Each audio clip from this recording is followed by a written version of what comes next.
Jésus était devenu grand. En l'ancêtre de l'ère chrétienne, sa voix commença brusquement à muer. L'accroissement de sa pilosité témoignait assez de la transformation annonciatrice de sa virilité. Dans la nuit du dimanche 9 janvier de cette année, naquit son petit frère Amos sous le signe du Capricorne. C'était le 8e de la famille. Jésus manifestait toujours une joie constamment renouvelée devant la naissance d'un petit frère ou d'une petite sœur. Comme il était aussi l'aîné de la famille, il en était pour chacun d'eux à la fois un père aimant et un ami compréhensif. Fin mars, Jésus était reçu au certificat de fin d'études de sa scolarité à l'école de la synagogue. Dans la vie de toute famille juive, ce jour était un grand jour. Jésus était proclamé fils du commandement et fils aîné racheté du Seigneur, Dieu d'Israël. Il était devenu un enfant du Très-Haut et le serviteur du Seigneur de toute la terre. Cette année de l'an 7 était doublement importante pour lui. D'une part, il passa brusquement de l'enfance à l'adolescence. D'autre part, la fin de sa scolarité primaire va devoir l'amener à prendre des décisions pour son avenir futur. Ayant atteint le seuil de la virilité et reçu officiellement le diplôme de l'école de la synagogue, au même titre que plusieurs camarades du même âge, Jésus était qualifié pour se rendre à Jérusalem avec ses parents. Avec eux, il pouvait participer très activement à la célébration de la Pâque juive. En cette année, la Pâque tombait le 9 avril. C'était un samedi. Une centaine de personnes de Nazareth se préparaient pour s'y rendre. Le lundi matin, 4 avril, de très bonne heure, le petit groupe sortit de Nazareth et se mit à voyager vers le sud en direction de la Samarie. Les Juifs n'aimaient pas les Samaritains en général. Ces sentiments de haine n'étaient pas partagés par Joseph, Marie et Jésus. La famille aurait souhaité traverser la Samarie par la route du puits de Jacob et de Béthel. Mais en raison du ressentiment que les Juifs cultivaient à l'égard des Samaritains, le groupe bifurqua à l'est, après Jisréel. Il évita ainsi Samarie en contournant le mont Gilboa par la vallée du Jourdain. 12 années étaient passées depuis que Hérode Ier avait cherché à tuer Jésus à Bethléem. Le redoutable Archélaüs, qui régnait sur toute la Judée, avait été banni du trône. Plus personne ne pensait à Jésus. En passant par l'ancien village de Shunem, on murmurait dans le groupe qu'à cet endroit avait vécu la plus belle jeune fille d'Israël. Mais on raconta aussi qu'en ce lieu, Élisée y avait accompli des œuvres merveilleuses par le pouvoir thaumaturgique que Dieu lui avait conféré. À l'écoute des exploits d'Élisée, Jésus tressaillit un instant au plus profond de lui-même. Quelque chose venait de faire écho en sa supraconscience. Il ne pouvait encore dire ce que c'était exactement. Des images d'un lointain passé surgirent brusquement dans sa conscience physique. Jésus sentait et voyait qu'il n'était pas différent d'Élisée.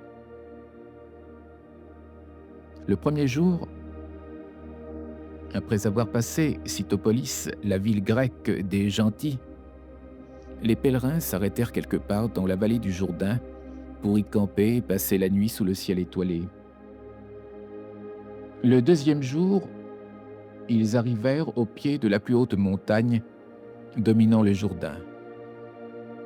Il s'agissait du mont Sartaba, au sommet duquel Hérode avait emprisonné une de ses femmes et enterré ses 2 fils étranglés dans la forteresse alexandrine. Le 3e jour, à la nuit tombante, ils atteignirent Jéricho. Le 4e et dernier jour, le groupe des pèlerins de Joseph, Marie et Jésus commença sa lente ascension sur les pentes de la colline qui conduisait à Jérusalem, la ville sainte. Le groupe de Nazareth s'était fondu dans la procession ininterrompue de pèlerins venus de toutes les régions d'Israël. En approchant du sommet, Jésus pouvait apercevoir les montagnes qui se trouvaient de l'autre côté du Jourdain et vers le sud, les eaux paresseuses de la mer Morte. À mi-chemin de Jérusalem, il vit pour la première fois le mont des Oliviers. L'adolescent pouvait-il imaginer que cette région allait jouer un si grand rôle dans sa vie future? Depuis des heures, la procession ininterrompue des pèlerins marchait vers la ville sacrée. Jérusalem était bien là, juste derrière cette crête. Jésus, le cœur battant, demanda à Joseph: « Père chéri, est-ce que nous arrivons bientôt? Jérusalem est-elle bien derrière cette crête? Nous marchons depuis des heures et nous avons tous l'impression que le but s'éloigne de plus en plus au fur et à mesure que nous nous en approchons. Nous arrêterons-nous bientôt pour nous reposer ?» Ce à quoi Joseph répondit: « Mon fils, nous ne sommes plus très loin de Jérusalem. Tu sais bien qu'en montagne tout paraît plus long. La montagne n'est-elle pas le symbole de l'éternité? N'avons-nous pas l'impression de marcher sur le chemin de l'éternité? Nous arrivons bientôt à Béthanie. Nous irons loger dans la famille de Simon, l'un de nos frères esséniens que nous n'avons pas encore l'honneur de connaître. Courage, mon fils. » Certes, Jérusalem n'était plus très loin, mais tout de même, Béthanie était encore à environ 5 kilomètres de la ville sainte. Comme les kilomètres comptent double ou triple, quand il s'agit d'escalader les pentes, les collines et les montagnes, on comprend que les pèlerins commençaient un petit peu à s'impatienter. Ils avaient hâte de rejoindre la ville sacrée. Finalement, la famille de Jésus atteignit les pentes orientales d'Olivet. Béthanie était un petit village et la maison de Simon se trouvait située à ses confins. Beaucoup de pèlerins reçurent l'hospitalité de la part de ces villageois vraiment chaleureux. À Béthanie, il y avait de nombreuses familles appartenant au tiers-ordre des Esséniens. Joseph avait été recommandé auprès de Simon l'Essénien par des membres de l'ordre habitant Nazareth. Quand la Sainte Famille arriva au seuil de la maison de Simon, ce dernier l'attendait. « Mon cher Joseph, comme je suis heureux et ravi de faire ta connaissance, nos frères parlent beaucoup de toi. » Puis, se tournant vers Marie, il dit: « Marie, tu es une femme bienheureuse, que le ciel te protège et t'assiste toujours tous les jours de ta vie, mais que le Dieu de l'éternité soit toujours le premier servi. » Et enfin, Simon se tourna vers le jeune garçon. « Tu es Jésus. Nous fondons tous de grands espoirs en toi. Viens, je vais te présenter mes enfants. Et voici Marie, voici Marthe, voici Lazare. Ils sont presque tous à peu près de ton âge. » Avec beaucoup de cordialité et de civilité fraternelle, la chaleur du cœur et la compréhension de l'esprit des deux familles avaient au fait de créer une amitié profonde entre elles. Plus tard, au cours de sa vie mouvementée, Jésus viendra souvent trouver l'asile chez eux et son ami Lazare.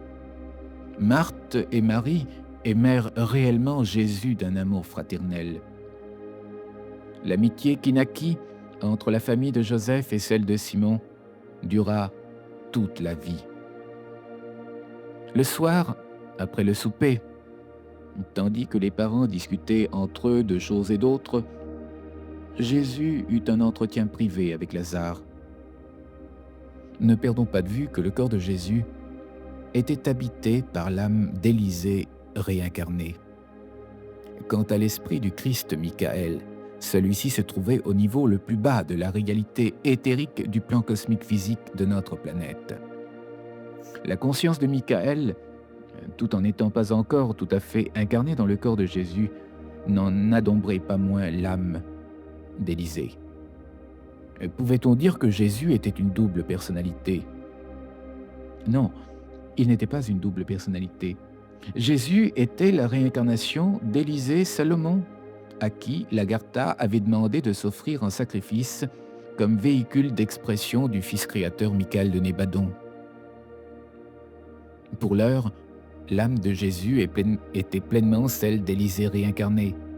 Mais la particularité de cette âme était sa liaison particulière avec la conscience suprême du Christ Michael. Cette conscience demeurait au niveau causal de la vie de Jésus sur notre planète. Élisée Jésus, ou Jésus réincarnation de Salomon, vivait pleinement les expériences de sa nouvelle vie dans une autre forme humaine. Mais ces expériences, au lieu de servir à l'âme d'Élisée, étaient mises au service de Michael, afin que réellement le Christ s'imprégnât totalement de la vie de l'homme, depuis la naissance jusqu'à son terme qui est la mort physique. Ce qu'il y avait d'exceptionnel et d'unique dans la personne de Jésus était le fait de sa liaison avec la conscience de Michael, conscience qui intervenait bien souvent pour inspirer les actes de Jésus face aux impulsions transmises par le Père paradisiaque. Nous verrons plus tard que cette possibilité de contact intérieur sera mise à la portée des âmes les plus humbles et les plus jeunes sur le plan de l'évolution grâce au processus du baptême initiatique. Avant la venue du Christ, seuls les initiés recevaient le baptême qui les mettait en contact avec la conscience christique de l'univers.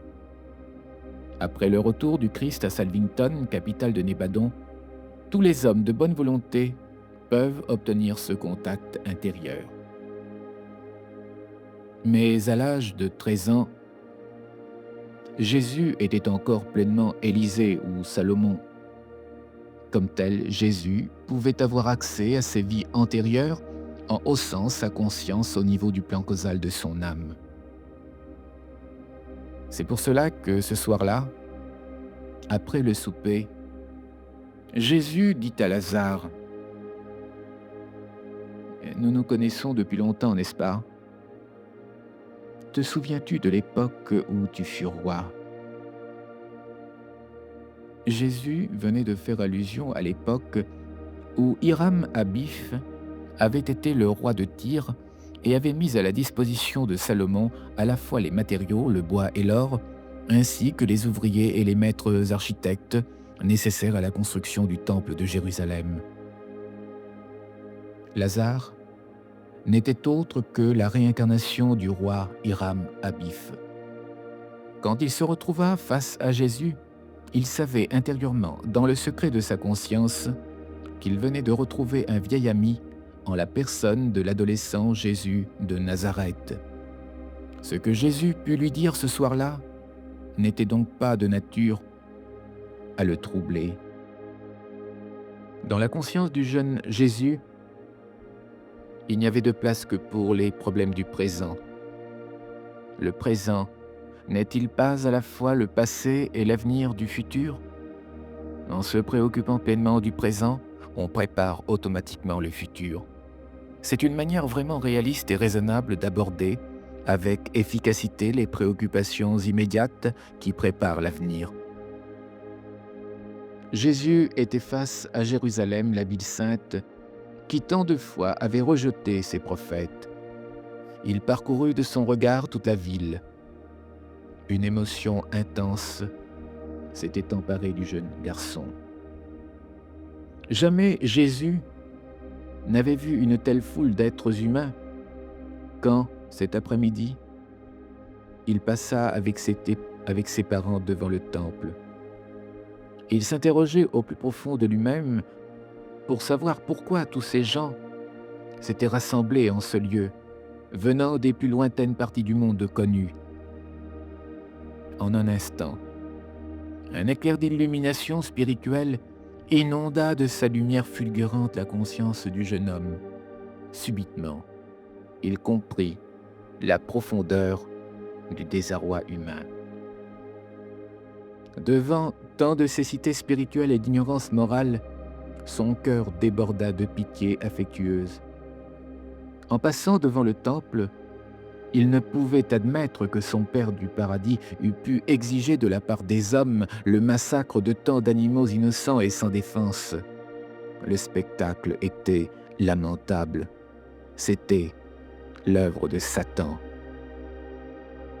Pendant son séjour à Jérusalem, Joseph était logé dans la grande maison d'une riche parente de Marie.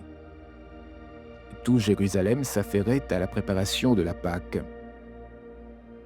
Joseph eut l'idée d'emmener son fils avec lui afin de lui faire visiter la cité, tandis que Marie et sa riche parente s'occupaient des préparatifs familiaux de la grande fête annuelle. Il emmena Jésus à l'Académie d'études supérieures. Avec le Chazan de Nazareth, il avait en effet convenu que son fils continuerait en ce lieu son éducation supérieure dès qu'il aurait atteint l'âge requis de 15 ans. À la visite de l'Académie, Jésus resta complètement indifférent. Joseph s'en étonna. Il ne comprenait pas une telle indifférence. C'est que Jésus avait son idée et elle ne correspondait pas à celle de son Père. Ce jour-là, quelque chose de très incisif s'était produit dans la conscience du jeune homme. Il y a quelques heures à peine, Jésus venait de recevoir la visite occulte d'un messager spécial envoyé depuis Salvington par le frère aîné Emmanuel. Cet ange messager lui dit « L'heure est maintenant venue. Il est temps pour toi de t'occuper très sérieusement des affaires de ton Père universel. » Dans la vie de Jésus, garçon, c'était la fin d'une époque. Ainsi se terminait l'enfance de Jésus. Ainsi commençait sa carrière d'adolescent. Cette première visite resta dans sa mémoire comme le grand événement de son enfance et de son adolescence. Rien ne lui parut plus attrayant, plus passionnant que sa rencontre avec toute cette foule hétéroclite de la ville sainte. Pendant la semaine qui précéda la Pâque, Jésus profita de tous ces instants pour se libérer au maximum de la tutelle de ses parents. Jamais il ne manifesta autant son esprit d'indépendance. Il voulait mieux connaître cette ville qui était l'orgueil d'Israël. Voir Jérusalem et le temple de Jéhovah était le rêve de tous les Juifs. Jésus avait été profondément impressionné par le temple et les rites qui s'y déroulaient. Mais rien ne l'impressionna autant que la densité de la vie humaine entre les murailles de Jérusalem. Lorsqu'il aperçut les murs formidables ceinturant la ville comme une forteresse, quand il vit l'amphithéâtre romain d'Hérode à ses portes et la tour Antonia dominant le temple, quand il observa le mouvement des légionnaires, la lance au poing, surveillant attentivement la ville, quand il admira les portiques de marbre du temple où les pharisiens se promenaient en habits somptueux, un étrange sentiment d'oppression envahit son âme. Mais son sang ne fit qu'un tour quand derrière la porte Nicanor, il vit les prêtres en habits sacerdotaux, violets et pourpres, tandis qu'on immolait au dehors les boucs et les taureaux pour en asperger le peuple de leur sang en prononçant une bénédiction. Toutes ces scènes vont jurer violemment avec tout ce qu'il va observer dans un instant. Jésus va descendre dans les quartiers populaires de la ville basse. Pâli par la faim, il verra les mendiants. Angoissé par les misères et les soucis des dernières guerres civiles, il verra les miséreux et les nécessiteux. Il observera également tous ceux qui auront été marqués par les supplices et les crucifixions. L'adolescent éprouva ensuite le désir de sortir par l'une des portes de la cité. Il se mit à errer dans les vallées pierreuses, dans les ravins lugubres où sont les carrières, les piscines et les tombeaux des rois, qui font de Jérusalem une cité ceinturée par des sépulcres. Brusquement, des cris stridents fendirent l'espace qui firent sursauter d'horreur l'adolescent. Des fous venaient de jaillir hors des cavernes. Ils lançaient des blasphèmes contre les vivants et les morts. À la vue de ces énergumènes, le sang de Jésus se glaça.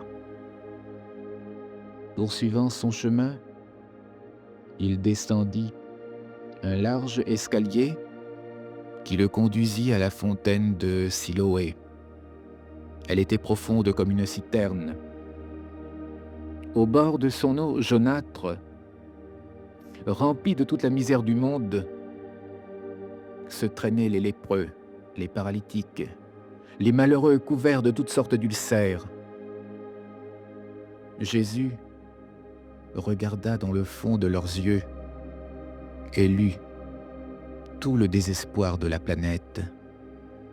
Quels méfaits cruels tous ces gens ont-ils commis en d'autres vies pour avoir mérité un tel sort? Combien de temps avait-il fallu pour qu'ils devinssent ainsi? Quand ces désespérés virent le jeune Jésus, rempli de vigueur et éclatant de santé, ils le suivirent de leurs regards jusqu'à ce que l'adolescent disparût de leur champ de vision. Comme un torrent grossi de larmes sans fin, tandis qu'il s'en allait de ces lieux de misère, Jésus sentit affluer à son cœur les douleurs de ces âmes, l'horreur de cette ville, de ce peuple, de toute l'humanité. C'était encore l'œuvre de Satan. En lui-même, il se dit: à quoi servent les hymnes, les sacrifices, les prêtres, les autorités, le pouvoir politique et la religion, puisque personne n'est parvenu à remédier à toutes ces douleurs? En cet instant, une tristesse et une angoisse insondable transpercèrent son âme divine. Se tournant vers son Père intérieur, il poussa ce cri d'appel: « Père céleste, que puis-je faire pour soulager toutes ces misères? Que puis-je faire efficacement pour supprimer la souffrance du monde ?» Cet appel au secours avait surgi dans la conscience de Michael comme son propre appel lancé en direction du Père des Lumières. Désormais, les choses ne seront plus jamais les mêmes dans la vie de Jésus. La souffrance humaine ne le quittera plus. Lui, qui était plein d'humour, même dans les instants de dépression morale, va afficher sur son visage rempli de douceur le masque de la compassion. La souffrance humaine lui disait: « Je ne te quitterai plus jamais. » Si vous avez aimé cette vidéo, n'hésitez pas à mettre un j'aime et à vous abonner à la chaîne Piotr Phoenix. C'est gratuit. Ce petit geste nous aide beaucoup pour permettre à un plus grand nombre de personnes de découvrir nos vidéos. Merci à vous.